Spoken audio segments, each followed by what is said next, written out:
Have you ever seen something so out of place that it sent chills down your spine? For one man, that something was a red door in the middle of the woods. This is the story of the Red Door, a gateway to hell that should never be opened.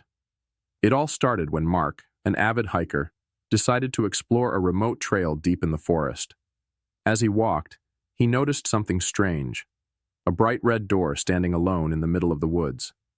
There was no house, no building, just the door.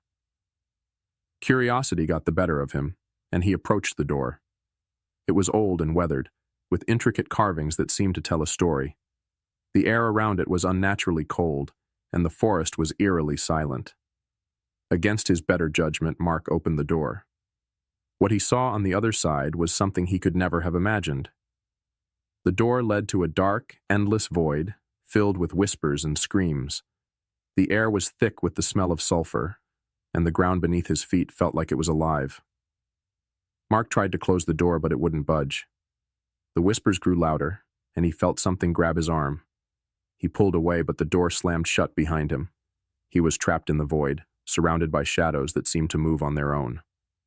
As he wandered the void, he began to see things, visions of his worst fears, his deepest regrets. The shadows whispered his name, promising him freedom if he would just give in. But Mark knew better. He knew that if he gave in, he would be lost forever. When he finally found the door again, it was different. The carvings had changed, and the door was now covered in blood. He tried to open it, but it was locked. The whispers grew louder, and the shadows closed in around him. Mark woke up in the middle of the forest, the red door nowhere to be found.